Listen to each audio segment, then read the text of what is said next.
ఇదిగో మావయ్య, మా అమ్మ నన్ను పర్వాలేదు, మమ్మల్ని ఏదైనాను పర్వాలేదు, కానీ మా ఇంటికి వచ్చిన వారిని అనే అధికారం నీకు లేదు. జాన్కున్న సంస్కారం నీకు మరో జన్మెత్తినా రాదు. ఓహో, అయితే వాణ్ణే చేసుకో వెటకారంగా అన్నాడు. చేసుకుంటే చేసుకుంటానులే నిర్లక్ష్యంగా అంది. వింటున్నావా జానకి? అతను కొరకొరా చూస్తూ అడిగాడు. జానకి విసుగ్గా చూసింది. బాగుంది, ఒకరు నిన్నేదో మోసం చేశారని అందరినీ అంటే లాభం ఏమిట్రా? అందులో నీ తప్పు మాత్రం లేదు. అతని ముఖంలో రంగులు మారాయి. ఆమె చెప్పే విషయాలు వినలేనట్లు ముఖం పెట్టాడు. చాలు జానకి, చాలు. మళ్ళీ మీ విషయాలు పట్టించుకుంటే చెప్పు తీసుకుని కొట్టు. అతని గొంతులోంచి శబ్దం రానని మొరాయించినట్లు బలవంతంగా బరువుగా వచ్చిందన్నమాట. అంతంత మాటలెందుకు? కాళ్ళు కడుక్కో. సుందరి, వంట అయిందేమో మంగమ్మని అడుగు, జానకమ్మ కూతురితో చెప్పింది. భూపతి కళ్ళప్పగించి ఆమె కేసి చూశాడు. చెంపలకు పసుపు రాసుకుని స్నానం చేసిందేమో. పచ్చని శరీరం మీద పసుపు ఛాయ మరింత అందంగా కనిపిస్తోంది. నయా పైసంత ఎర్రని బొట్టు, ఒక నల్ల వెంట్రుక, ఒక తెల్ల వెంట్రుక, పేర్చినట్టున్న సగం నెరిసిన తల. ఆమె గంభీరతకు చిహ్నమా అన్నట్టుంది. గోచి వేసి కట్టిన గుంటూరు చీర, పచ్చని చేతులపై ఎర్రని మట్టి గాజులు, వాటి మధ్య బంగారు గాజులు ఉన్నాయి. మెడలో బంగారు తాడు, పసుపు తాడు పెనవేసుకునున్నాయి. ధనవంతులు బీదల చెలిమిలా గుత్తుగా కుతుకొక్క కట్టుకున్న నల్లపూసలు, వాటి మధ్య వేలాడే చిన్న ఆంజనేయ స్వామి బిళ్ళ చూడగానే గృహిణి అనిపిస్తుంది. అలా అలంకరించుకునే స్త్రీలంటేనే భూపతికి గౌరవం. ఏమిటన్నయ్య అలా చూస్తావు? నిన్ను బాధించాలని పాత విషయాలు జ్ఞాపకం చేయలేదు. మాట వరుసకు అన్నాను అన్నది. ఆ తర్వాత అతను స్నానానికి వెళ్ళాడు. జానకమ్మ తప్పు చేశానేమో అని బాధపడింది. ఆమెకు అలా అనిపించగానే వెళ్ళి పూజాపీఠం ముందు కూర్చుని లెంపలు వాయించుకుంటుంది. ఎప్పటికి మళ్ళీనే లెంపలు వాయించుకుని జుట్టు వేలుముడి వేసుకుని బయటకు వచ్చింది. మంగమ్మ అన్ని బల్ల మీద సర్దుకుంది. ఆయన బల్ల మీద భోజనం చేయరు, వంటింట్లో పీట వేయి, జానకమ్మ వంటావిడను ఆదేశించింది. బయటికి వెళ్ళిన శాస్త్రి కూడా వచ్చాడు. భూపతన్నయ్య వచ్చాడు. అతని ముఖం చిట్లించాడు. వాడు అసలే పశువులా మారిపోయాడు. మీరు సూటిపోటి మాటలు అనకండి, బ్రతిమాలే ధోరణిలో అన్న ఆమె కంఠం నిష్ఠురత ధ్వనింపచేసింది. నాకేం అవసరం జానకి, అతను ఊరికినే రాడు. రికమెండేషన్లు, డబ్బులు అంటే మాత్రం నేను ఊరుకోను ఖచ్చితంగా చెప్పాడు. గొంతు చించుకునే చెప్పేవాడు, కానీ ఈ మధ్య ఆరోగ్యం బాగోలేదని తగ్గిపోతున్నాడు. ఆమె త్వరగా నయం కావాలన్న వాంఛ ఆయన నోరు మూసేస్తోంది. కొందరు యవ్వనంలో లైంగిక జీవితం పట్ల ఆవేశంగా అనాలోచితంగా ప్రవర్తిస్తారు. మరికొందరు వయసు మళ్ళుతుంటే వాంఛలు కోర్కెలు తీర్చుకోవాలని సరదా పడతారు. అలా ప్రవర్తించేవారు కొందరే కావచ్చు. ఆ కొందరిలో శాస్త్రి గారు ఒకరు. ఆయన ఉద్యోగం చేసిన రోజులలో సరదాగా కూర్చున్నదే లేదు. ఆయన భార్య కొన్నాళ్ళు బాలింత, కొన్నాళ్ళు చూలింత అన్నట్టు గడిపేది.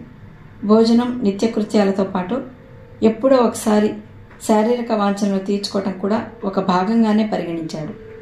అతనికి వార్తాపత్రికలు, ప్రబంధాలు, మరే గ్రంథాలు చదివే అలవాటు లేదు. రిటైర్ అయ్యాక ఒకేసారి అతనికి వార్తాపత్రికలు, గ్రంథాలు చదవాలన్న కోరిక కలిగింది. అతను ప్రబంధాలు చదవటం ప్రారంభించాడు. వాటిలో శృంగారం తక్కువేమీ లేదు. కాకపోతే కొందరు శృంగార సాహిత్యం రాసేవారు గద్యంలో అర్థమయ్యే భాషలో రాస్తున్నారు. కాబట్టి అదేదో కొంపలు ముంచుతుందని భ్రమపడుతున్నారు. మన ప్రబంధాలన్నీ శృంగారంతో కూడుకుని ఉన్నవే. అవి పద్య రూపంలో ఉన్నవి. అందుకే అంతగా వర్ణించినట్లు కనిపించదు. వర్ణన, అతిశయోక్తి, పద్యం సహజ గుణం. అతను కాళ్ళు కడుక్కుని బల్ల దగ్గరకు వచ్చాడు. వంటింట్లో భూపతి ఆవురావురమంటూ భోజనం చేస్తున్నాడు. అయ్యగారు, వడ్డించమంటారా? మంగమ్మ అడిగింది. అతని చూపులు తన వైపు మళ్ళగానే అనవసరంగా కొంగు సవరించుకుంది. శరత్ను పిలు. అతను కూర్చున్నాడు. అన్నయ్య బయటికి వెళ్ళాడు నాన్న. సుందరి వచ్చి కూర్చుంది. మంగమ్మ ఇద్దరికీ వడ్డించింది. తండ్రి కూతురు మాట్లాడక భోజనం చేస్తున్నారు. వద్దనుకున్నా వంటింట్లో నుండి సంభాషణ వినిపిస్తోంది. వాళ్ళు తల్లి లేని వారిని నీకు జాలుండి అడుగుతున్నావేమో జానకి. 2 ఏళ్లాయే ఆ ఇద్దరు వెధవల్ని చచ్చిన వారితో జమ చేశాడు. దొంగతనాలు, ఊర్లో కనిపించిన ఆడపిల్లనల్లా ఏడ్పించటమే. నేను ఇంట్లో ఉంటే కాస్త భయం, చితకతంతానని. అదుంటే చాలు నానా గొడవ చేస్తారు. అన్నయ్య, వాళ్ళని అలా చితకతన్నే నువ్వు పాడు చేసావు. నీ కోపం అన్యం పుణ్యం ఎరగని వారి మీద చూపావు. జానకి, ఆ మాటే ఒప్పుకోను. 26 ఏళ్ళు ఓ వెధవుకి, 24 మరో వెధవుకి. బాధ్యతలు తెలిసొచ్చాయా? నువ్వే మెల్లగా తెలిసేలా చెప్పాలి ఆమె హితవు చెప్పింది. డైనింగ్ హాల్లోంచి శాస్త్రి గారు సరాయించారు. భార్య మాటలకు ఫుల్ స్టాప్ పెట్టాలని సంకేతం అది. ఆయనకి ఏం కావాలో చూసొస్తాను. ఆమె లేచి బయటకు వచ్చింది. అప్పుడే శరత్ కూడా వచ్చాడు. ఏరా, రిజల్ట్స్ ఎప్పుడొస్తాయి? వారం రోజుల్లో రావచ్చు నాన్న. అతను చేతులు కడుక్కొని వచ్చేసరికి మంగమ్మ తుండు పట్టుకుని నిల్చుంది. నేను తీసుకుంటాను. నాన్నగారికి ఏం కావాలో చూడు. నా భోజనం అయిపోయిందిరా. జానకి, తమలపాకులుంటే తీసుకురా. లేచాడు ఆయన. రిజల్ట్స్ రాగానే శరత్, సుందరి వివాహాల గురించి ఆలోచించాలండి. ఈ గుండెపోటు ఎప్పుడు ప్రాణం తీస్తుందో తెలియదు. చూద్దాంలే, తొందరే. పెద్దమ్మాయి రాసింది వాళ్ళ చిన్నమామ కొడుకు బిఈ పాస్ అయి ఉన్నాడని. అతను చేయి కడుక్కుని గదిలోకి వెళ్ళాడు. ఆమె ఆకులు, వక్కలు, సున్నం సీసా ఉన్న పళ్ళెం తీసుకుని అతని వెంబడే వెళ్ళింది. శరత్ కూర అన్నం పూర్తి చేసి సాంబార్ కోసం చూశాడు. అతని వీపుకు మెత్తగా తగిలింది. అతను తిరగబోయే లోపలే మంగమ్మ చెయ్యి ముందుకొచ్చింది. మరి కాస్త కూర వేసుకోండి. శరత్ భుజం మీదుగా ఒదిగింది. ఆమె వక్షం అతని భుజాన్ని రాసుకుంటోంది. ఏమిటది? ఎదురుగా వచ్చి వడ్డించు. చేదరించుకున్నట్లుగా చూశాడు. భయపడినట్టు నటిస్తూ దూరం తప్పుకుంది. ఇంకేదో అనబోయిన శరత్ భూపతి త్రేణుస్తూ రావటం చూసి మాట్లాడలేదు. అలాంటి విషయాలలో ఆయన ప్రాణం పోయింది కూడా గమనించాడు. ఒకసారి పరిహాసమాడిందని పాత పని మనిషిని కొట్టి దాని భర్తతో చావు దెబ్బలు తిన్నాడు. వారం రోజులు ఆసుపత్రిలో ఉన్నాడు. అవన్నీ గుర్తుకు తెచ్చుకుంటూ కూర్చున్నాడు శరత్. రజని త్వరగా లేచి స్నానం చేసింది. రోజు పనితో అసలు తెమలటం లేదు. క్లారాకు అమ్మాయి పుట్టింది. లలితమ్మ ఆసుపత్రిలో కూర్చుని అది పంపు, ఇది తెప్పించు, వేడి నీళ్లు మరిగించు అంటూ ఆజ్ఞలు జారీ చేస్తుంది. కాంత తను చేసిన పని తెమలేదు కాదు. క్రితం రోజు రాత్రే ఇంటికొచ్చారు పాపతో. రజని హాయిగా ఊపిరి పీల్చుకుంది. వెళ్ళి టీ కాచుకుని త్రాగింది. లలితమ్మ పెరట్లో నిలబడి కాంతకు ఏదో పని పురమాయిస్తోంది.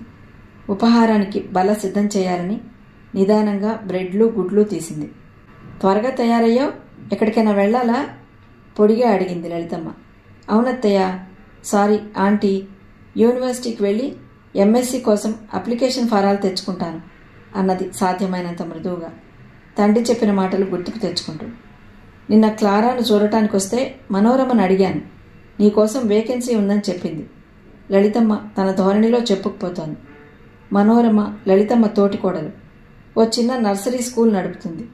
అంతే తెలుసు కానీ ఆమె ఎంఎస్సీలో అడ్మిషన్ ఎలా ఇప్పిస్తుందో అర్థం కాలేదు.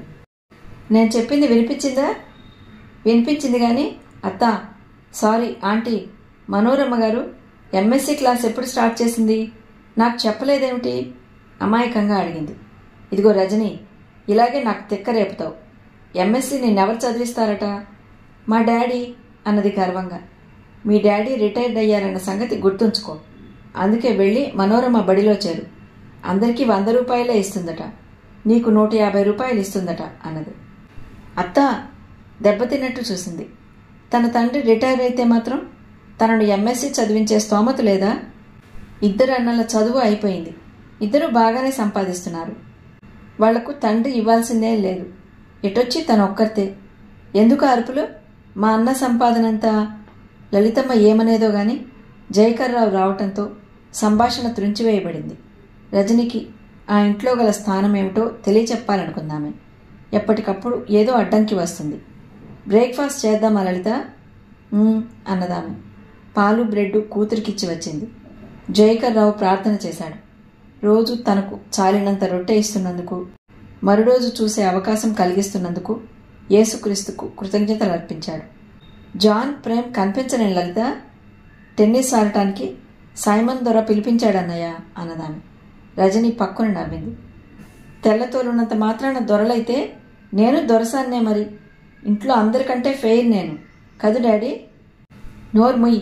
మరో జన్మ ఎత్తినా దొరల ఇళ్లలో కుక్క పిల్లలుగా పుట్టేమా? భగవంతుడా, ఈ పాపిని క్షమించు. భుజాలు, నుదురు ముట్టుకుంది. బిడ్డ, నువ్వే పాపివైతే క్షమించాం. మరెవరైనా అయితే కేసు పెండింగ్లో పెడతాం. అభయహస్తంలో ఓ చేయి పెట్టి 2వ చెయ్యి ఆమె తల మీద ఉంచడానికి ప్రయత్నించింది. అన్నయ్య, చూసావా నీ గారాబానికి ఫలితం? ఓస్ అంతేనా?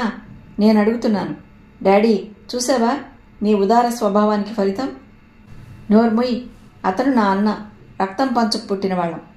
అతను నా తండ్రి, నాకు జన్మనిచ్చాడు. ఇచ్చాడులే మహా. లలిత! జయకర్ పిలుపు విని లలితమ్మ కొరకొర చూస్తూ లేచిపోయింది. అదే పలహారం చేయవా? నువ్వు కూతుర్ని వెనకేసుకురావటం చూస్తేనే కడుపు నిండిపోయిందిలే. ఆమె దెబ్బతిన్న పాములా వెళ్ళిపోయింది. రజని నవ్వగానే కోపంగా తిరిగి చూసింది. మా నాన్న నన్ను వెనక వేసుకోలేదు, పక్కనే కూర్చున్నాను. ఆ మాత్రం కనిపించడం లేదా? రజని! అతను బ్రెడ్స్ పడేసి లేచాడు. డాడీ, డాడీ ప్లీజ్ కూర్చోండి, పలహారం చేయండి. అతను చేయి పట్టుకుంది. చాలే. చేయి దులపరించుకుని చెప్పులు వేసుకుని అతను బయటికి వెళ్ళిపోయాడు. రజనీకి అప్రయత్నంగా కళ్ళు నీటితో నిండాయి. అతను ఎన్నోసార్లు అనగా విన్నది. మానేయమంటే మానేస్తాను కానీ బ్రేక్ఫాస్ట్ మానలేనర్రా అనేవాడు. తనెంత పాపిష్టిది. తల్లి ఉండగా ఆయనకేం కావాలో కనుక్కుని అపురూపంగా చూసుకునేది.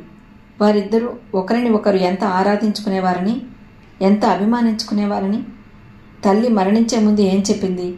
అపరంజి, నా తల్లి, నిన్ను గురించి నాకేం దిగులు లేదమ్మా. ప్రపంచమంతా ఎదురు నిలిచినా పోట్లాడి నీ పంతం చెల్లించుకుంటావు. నీకు కావలసింది పొందుతావు. మమ్మీ! తల్లి గుండె మీద తల ఉంచింది. వెంట్రుకల్లోకి వేళ్లను పోనిచ్చి ఆప్యాయంగా నిమిరింది. మీ డాడీ దేవుళ్లాంటి మనిషమ్మా. భగవంతుడు ఎదుట నిలిస్తే ఆయన కోసమైనా 10 ఏళ్ళు ఆయుష్ పొడిగించమని అడిగేదాన్ని. ఆయన సంకల్పమేమో. మమ్మీ, డాడీకి నేను లేనా? నేను చూసుకుంటాను. నిజమా అపరంజి? కావాలంటే బైబిల్ మీద ప్రమాణం చేస్తాను. చాలు బేబీ, నా బంగారు తల్లివి. నువ్వు అన్నమాట నిలుపుకుంటావు. ఆయన దేవుడమ్మా, దేవుడు. పద్మిని, ఏమిటి? జయకర్ వచ్చి ఇద్దరినీ కేకలేశాడు. బేబీ, వెళ్ళి మనిద్దరికీ కాఫీ, మమ్మీకి హార్లిక్స్ కలిపి తెమ్మని కాంతంతో చెప్పిరా. రజని తండ్రి మాట విని లేచింది. మెల్లగా బయటికి నడిచింది. పసిదాని ముందు ఏమిటా మాటలు? నీకు నయం కావాలి. నా ఆలనా పాలన ఎవరు చూస్తారు డియర్? ఆ ప్రభు కరుణామయుడు. అతను తల్లి నుదురు ముద్దు పెట్టుకోవటం చూసింది. జయా, నీ స్వభావం శంకిస్తున్నానని అనుకోకు. బేబీ. పద్మిని, బేబీ నా బిడ్డ, నువ్వు నిశ్చింతగా ఉండు. తల్లి స్వభావానికి నవ్వుకుంది. తనకు తెలియకుండా తండ్రికి, తండ్రికి తెలియకుండా తనకు అప్పగింతలు పెడుతోంది అని. అంత నమ్మకంగా తండ్రిని చూసుకుంటానని చెప్పింది. అతనికి కోపం తెప్పించింది. దీనికంతకు కారణం లలితమ్మ. ప్రతిసారి తనను రెచ్చగొడుతుంది. తండ్రిని తలుచుకోగానే మనసంతా ఏదో మింగినట్టు, హృదయంలో ఎవరో చేయి పెట్టి కెలికినట్టు అయింది. రుమాలతో కళ్ళు ఒత్తుకుంది. తన బ్రెడ్కు జామ్ రాసుకుంది. అదలాగే మరో ప్లేట్లోకి పెట్టి గుడ్లు ఫ్రీజ్లో పెట్టింది. కాంతా, ఈ స్లైసెస్ తీసుకో అని చెప్పి లేచింది. అదేం మాయరోగం? ఆయన్ని లేవగొట్టావుగా, అంతా ఒక్కదానివే తినేయి. లలితమ్మ గొంతులో కోపం స్పష్టంగా కనిపించింది. నువ్వు మానేయి, అప్పుడు కడుపు నిండుగా తింటాను అనాలనుకుంది. తను ఏమన్నా అది పరోక్షంగా తండ్రి మీద ప్రభావం చూపుతుంది. కాబట్టి ఇక లలితమ్మకు జవాబు ఇవ్వరాదనే నిశ్చయం చేసుకుంది. మెల్లగా తండ్రి పడుకునే గదిలోకి వెళ్ళింది. ఎదురుగా పెద్ద క్రీస్తు చిత్రపటం కనిపించింది. దాని పక్కనే తల్లి ఫోటో ఉంది. రెండింటికి దండలున్నాయి. ప్రతి ఆదివారం తను పూలు గుచ్చుతుంది. ఆ దండ జయకర్రావు పద్మిని ఫోటోకు వేస్తాడు. వెళ్ళి మోకాళ్ల మీద ఫోటో ముందు కూర్చుంది. మమ్మీ, నన్ను క్షమించు. నీకిచ్చిన మాట నిలబెట్టుకోలేకపోయాను. కన్నీటితో దోసిలు పట్టింది. ఆ తర్వాత కళ్ళు మూసుకుంది. పవిత్ర ఆత్మగల ప్రభువా, నేను తప్పు చేస్తే మన్నించు. తండ్రి, నేను కోరేదల్లా ఒక్కటే, లలితత్త లాంటి వారి ముందు మౌనంగా ఉండే వరం ప్రసాదించు. చిన్న తప్పుకు మా డాడీ పెద్ద శిక్ష వేశాడు, క్షమించేలా చూడు తండ్రి. అలాగే కూర్చుంది. 1-2 గంటలు ఆగకుండా కాలం పరిగెడుతోంది. జాన్ వచ్చేశాడు. చాలా పొద్దుపోయి వచ్చాడు. అందుకే కాఫీ మాత్రం తాగాడు. మమ్మీ, మరో అరగంట ఆగి భోజనం చేస్తాను ఒకేసారి. ప్రేమ్ బాబా భోజనానికి రానని చెప్పాడు. రజనీ మామయ్య బయటికి వెళ్ళారా? నాకేం తెలుసు, నాకు చెప్పిపోతారు కనుకనా. అమ్మా, జాన్ వచ్చాడా? క్లారా కేకేసింది. ఏమక్కయ్యా? జాన్ గదిలోకి వెళ్ళి పాపను ఎత్తుకోబోయాడు. పడేస్తావురా తండ్రి, బజార్కు వెళ్ళి మస్కిటో నెట్ తెచ్చిపెట్టరా. ఈయనకస్సలు ఇల్లు గుర్తుండదు విసుక్కుంది. అబ్బా, కూతురు అరిగిపోయిందా ఏ? మృదువుగా ఉన్న పసిపిల్ల బుగ్గలు నిమిరాడు. పాప అచ్చం రజనీలా లేదు. రజనీలా ఎందుకుంటుంది? అసలు ఇద్దరికీ ఏమిటి సంబంధం? క్లారా కంఠం కరుకుగా ఉంది. ఐసీ. ఏదో జ్ఞాపకం వచ్చినట్టు చెవి కింద రాసుకున్నాడు. అతని ముఖంలో రంగులు మారాయి. పూర్ రజని ఇక్కడ లేదు అనుకున్నాడు. అతనికి రజని ఆ ఇంట్లో ఉన్నట్టు కూడా తెలియదు. అందుకే విసుగ్గా హిందీ పాటలు పెట్టుకుని రేడియో ముందు కూర్చున్నాడు. బజార్ వెళ్ళమన్నాను కదరా, క్లారా అరిచింది. అక్కయ్యోయ్, నేను బావని కానే జీ హుజూర్ అనడానికి. సాయంత్రం బయటికి వెళ్ళినప్పుడు తెస్తానులే అన్నాడు. ఆ ఇల్లు నిశ్శబ్దంగా, అసలు జీవమే లేనట్టు అనిపించింది. చైతన్య స్రవంతిలా తిరిగే రజని ఆ ఇంటికి ప్రాణం అనుకున్నాడు. కొడుకు వడ్డిస్తుంటే లలితమ్మకు రజని గుర్తుకు రాకపోలేదు. కానీ ఆమె మాటల తీరు గుర్తుకు రాగానే ఆమె హృదయం కఠినంగా మారిపోయింది. ఆడపిల్లకు సౌశల్యమేగా పెట్టని ఆభరణం, అయినా తల్లి తీరే పిల్ల అన్నారు అనుకుంది. మమ్మీ నువ్వు రా, జాన్ పిలిచాడు. నీ మేనకోడలి పుణ్యమా అంటూ మరో వారం రోజుల వరకు ఊపిరి పీల్చే తీరికే లేదు. క్లారాకు పత్యం పెట్టి భోంచేస్తానులే. జాన్, బజార్కి వెళితే ప్రేమ్కు ఓ సూట్ లెంత్ తీసుకురా. అక్కయ్యకు మనం తెచ్చినా నచ్చదు, డబ్బే ఇచ్చేస్తాను. పాపకు గొలుసు తీసుకురా అన్నది సంబరంగా. మళ్ళీ అక్కడ పక్షపాతం ఎందుకు? ఇద్దరికీ డబ్బు ఇవ్వు, నచ్చినవి కొనుక్కుంటారు అన్నాడు. నీకు తెలియదురా, ప్రేమ్ చాలా మారిపోతున్నాడు. ఏమాత్రం డబ్బున్నా పేకాటలో తగలేస్తున్నాడు అన్నది విచారంగా. సరేలే, జాన్కి ఆకలిగా ఉందేమో, భోజనం చేసి హాయిగా నిద్రపోయాడు. వర్షానికి సూచనగా విపరీతంగా ఉక్కపోస్తుంది. కాంత 2-3 సార్లు రజని గది ముందుకొచ్చి తొంగి చూసింది. గది ఖాళీగా కనిపించింది. వెళ్ళిపోయింది. లలితమ్మ కోపంగా తిట్టుకుంది.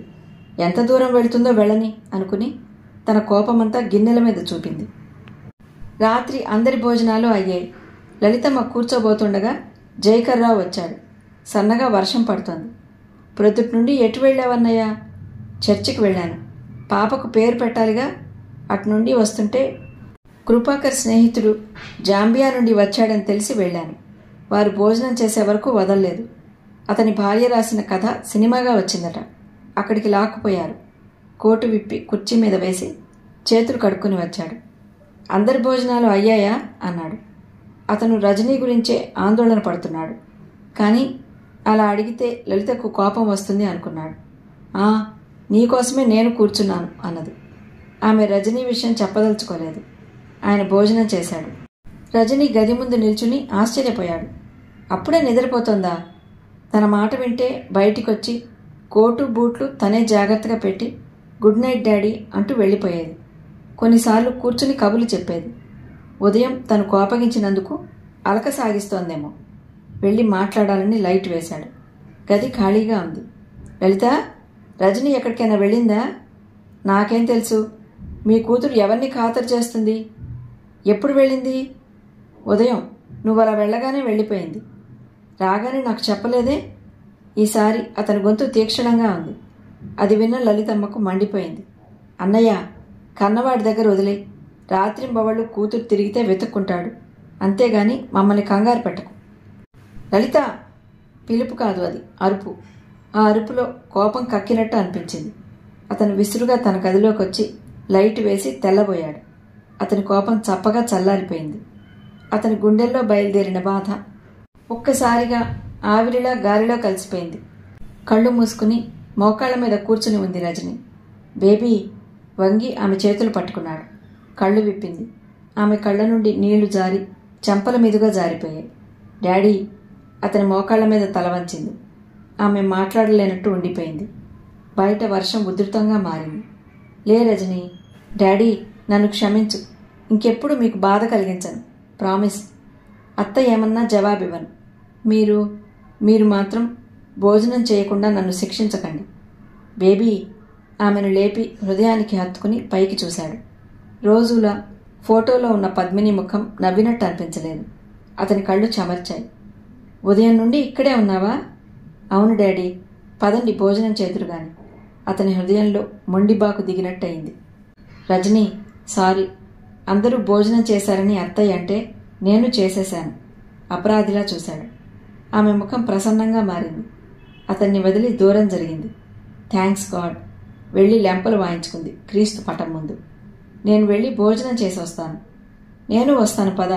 అతను వచ్చాడు. ఆమె మజ్జిగన్నం తెచ్చుకుని స్పూన్తో కొంచెం కొంచెం తీసుకుంది. అదేం భోజనం? నాకు ఆకలిగా లేదు డాడీ. మీకోసమే చేస్తున్నాను. రేపు మనోరమ ఆంటీ దగ్గరకు తీసుకువెళ్ళు. ఎందుకు? అక్కడ ఖాళీలున్నాయట. నాకు ఉద్యోగం చేయాలనుంది. రజనీ, అత్త మాటలు విన్నావా? ఆందోళనగా చూశాడు. అత్తయ్య మీ ఆరోగ్యం గురించే బాధపడుతుంది కానీ తప్పేమన్నది డాడీ? నా ఆరోగ్యానికే? అతని మాట అతనికే పేలవంగా వినిపించింది. మళ్ళీ నేను చదువుకుంటే మీకు అదనపు శ్రమ. నాకు ఇంట్రెస్ట్ లేదు డాడీ అని చేయి కడుక్కుంది బేసిన్ దగ్గర.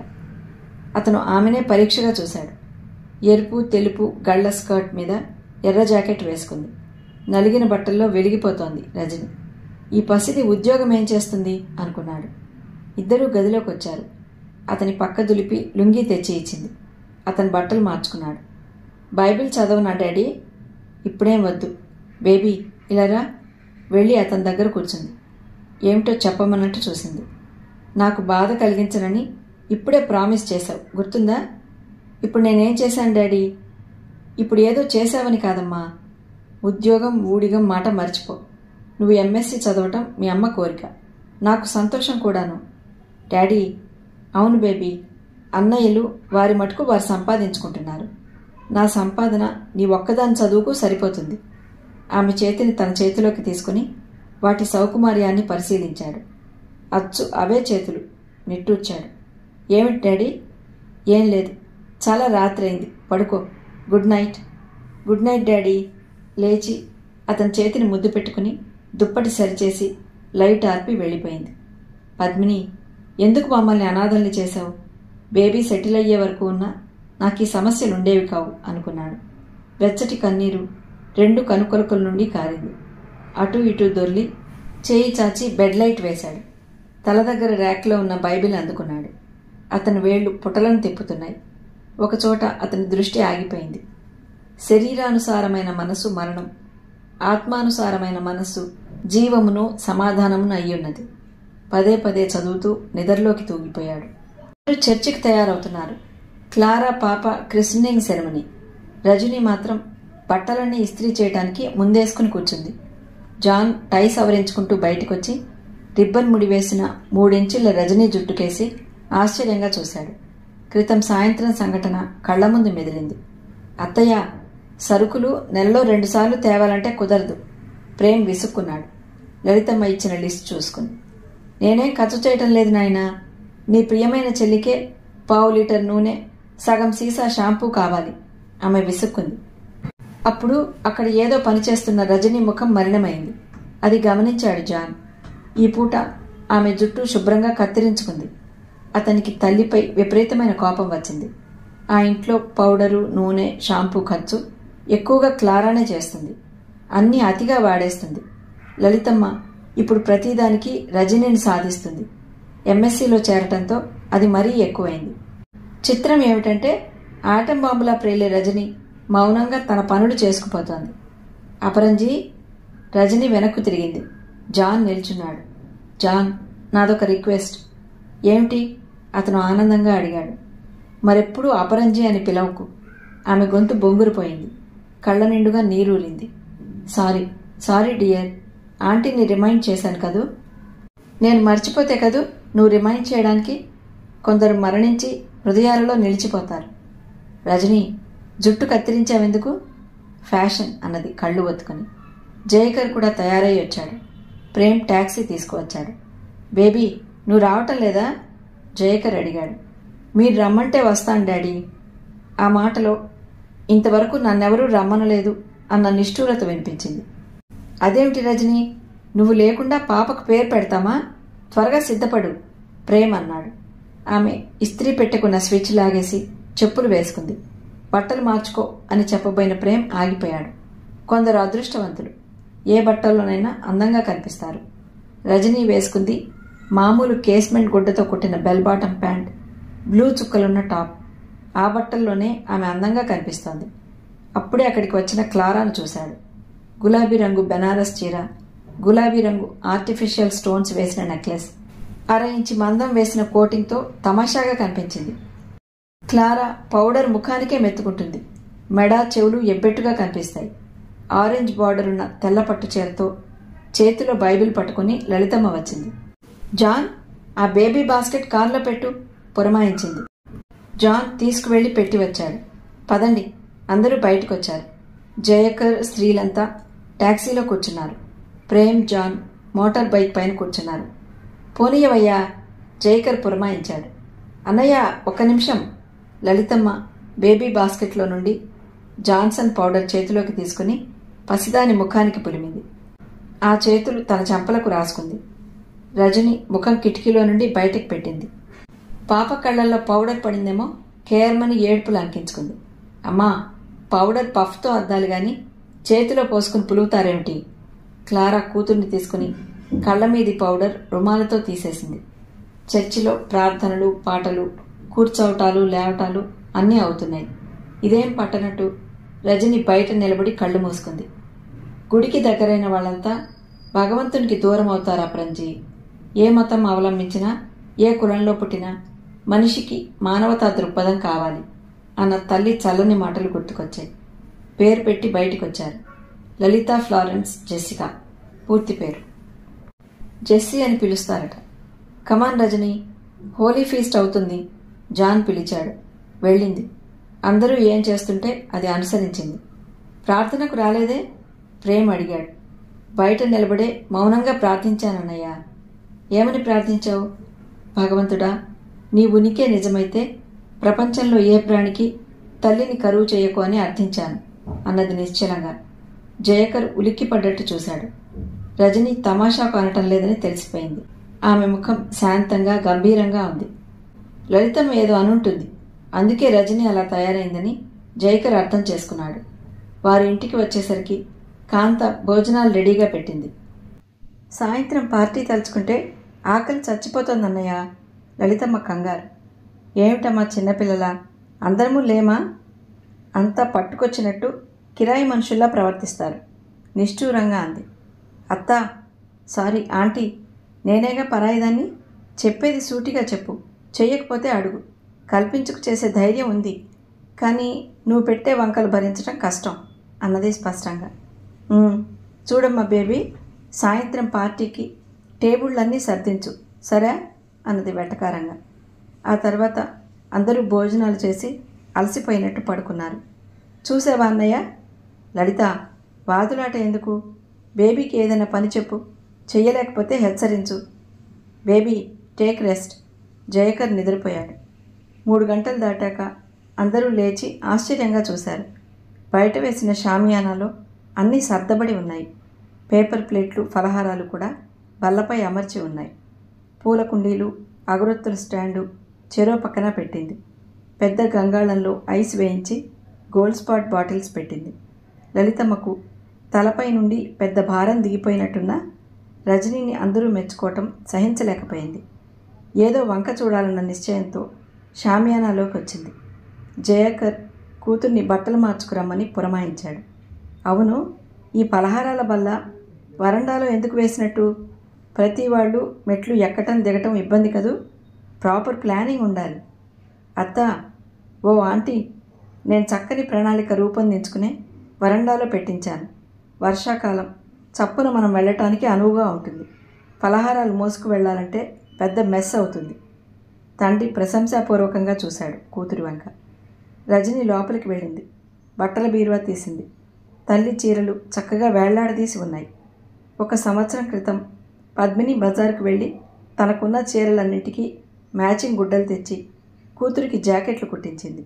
జాకెట్లు వచ్చాక 1-2 చీరలు కట్టిందేమో. మమ్మీ, మా కాలేజీలో చీరలు కట్టిన అమ్మాయిలు బొట్టు పెట్టుకుంటారు, నేను పెట్టుకోనా? నీకు ఇష్టమైతే అలాగే పెట్టుకో బేబీ. బొట్టు మన మతానికి చిహ్నం కాదు, మన సాంప్రదాయం మాత్రమే అనేది. కళ్లకు నీటి పొర అడ్డం పడి మసకగా కనిపించాయి. ఆవిడకు అత్యంత ప్రియమైన రంగులో ఉన్న జార్జెట్ చీర తీసింది. బంగారు రంగుకు చక్కని లేసు వేసిన చీర అది. అది కట్టుకుని చిన్న నల్లని చుక్క కనుబొమ్మల నడుమ దిద్దుకుని కళ్లకు కాటుక పెట్టుకుంది. జుట్టు చక్కగా దువ్వుకుని వెనక్కు లాగి రబ్బర్ బ్యాండ్ పెట్టి వదిలేసింది. పలుచగా పఫ్కు పౌడర్ అద్ది ముఖానికి రుద్దుకుంది. మెడల మీదుగా చెవుల వెనుక రాసుకుని బయటకొచ్చింది. శేఖర్ బయట నుండి వచ్చాడు. కూతుర్ని చూసి చిన్నగా నవ్వాడు. మమ్మీ చేయనుండాలి కదా, వేసుకో బేబీ. అలాగే డాడీ. ఆమె వెనుతిరిగింది. బేబీ మాట అతని వెనకాలే గదిలోకి వెళ్ళింది. అన్నయ్య పార్టీ ఖర్చుల కంటే 500 ఇచ్చాను. పాపకు గిఫ్ట్ ఏదైనా కొనాలంటావా? తాతగారిదంటూ పాపకి ఏదైనా ఇవ్వాలి కదా డాడీ. ఆ మాట ఇప్పుడు చెప్తే ఎలా? నిన్ననే చెప్పకూడదు? నువ్వు అన్నయ్యకు డబ్బిస్తే పాప గిఫ్ట్ కోసమని ఊరుకున్నాను. ఇప్పుడేమైంది? మమ్మీది ఒంటిపేట గొలుసు ఇవ్వండి, తర్వాత మార్చి చేయించుకుంటారు. మీ మమ్మీ నగలన్నీ నీకు ఇస్తానని ప్రామిస్ చేశాను. ఉండని, మరో 500 ఇస్తాను. వారి సంభాషణ అంతా విన్న లలితమ్మ ఒళ్ళు కారం రాసుకున్నట్టయింది. పళ్ళు కొరుకుతూ వెళ్ళిపోవటం వాళ్ళు గమనించనే లేదు. రజనీ, ఓ రజనీ, నా ఫ్రెండ్స్ వచ్చారు, పరిచయం చేయాలి, త్వరగా రా, జాన్ పిలిచాడు. జాన్! లలితమ్మ కేక వేసింది బయట నుండి. రజని ముఖం వివర్ణమైంది. త్వరగా జైకరున్న చోటికి వచ్చింది. డాడీ, మనకు మేనరికం చేయాలనే నియమం ఉందా? అది అబ్బాయి అమ్మాయి ఇష్టాన్ని బట్టి ఉంటుందమ్మా. ఎందుకు? జాన్ నన్ను పిలవగానే అత్తయ్య గుండెలో రాయి పడుతుంది. వెంటనే పిలిచి ఏదో చెప్తుంది. అతనికి నాపై ఎలాంటి భావం ఉందో కానీ నాకు అతను ప్రేమన్న ఇలాగే కనిపిస్తాడు. దయచేసి జాన్తోనో అత్తతోనో ఈ వివాహం జరగదు, నిశ్చింతగా ఉండమని చెప్పు అన్నది రోషంగా. అతను ఆశ్చర్యంగా చూశాడు. రజనీ, ప్రతి వ్యక్తి ప్రేమింపబడాలనే కోరుకుంటాడు కానీ ద్వేషింపబడాలని కోరుకోడు. డాడీ, ప్రతి నిమిషం ద్వేషంతో అత్త అసహించుకుంటుంటే నేను భరించలేను. మంచిది రజనీ అన్నాడు. అతని కళ్ళ ముందు పద్మినితో మాట్లాడుతున్న దృశ్యం మెదిలింది. ఈ అపరంజి బొమ్మ కోసం ఎందరు తపస్సు చేస్తున్నారో. లలిత 6 ఏళ్ల రజనీని ముద్దు పెట్టుకుంది. మీ జాన్ చేస్తున్నాడేమో. పద్మిని నవ్వింది. దూరంగా కూర్చుని మౌనంగా రజనీని తల్లిని చూస్తున్న జాన్ వంక చూసింది. అంత అదృష్టమా మా జాన్కి? పరాయివారు మా వదిన కాదనుకో. రేపు నీ కూతురు పెద్దదై బావ నల్లనివాడు అక్కర్లేదంటే? అనురాగం పంచిపెట్టే హృదయం కావాలి కానీ నలుపు తెలుపు మనం అనుకుంటే వస్తాయా వదిన? మీకు ఇష్టమైనా లేకపోయినా క్లారా మా కోడలు. జయకర్ నిట్టూర్చాడు. బట్టలు మార్చుకుని బయటకు వచ్చాడు. ఏదో పోగొట్టుకున్నట్టు దూరంగా నిలబడింది రజని. పాపని ఎత్తుకుని క్లారా సోఫాలో కూర్చుంది. ప్రేమ్ అతిథులకు స్వాగతం చెప్తున్నాడు. అతను వెళ్ళి కోడలు పక్కన కుర్చీలో కూర్చున్నాడు.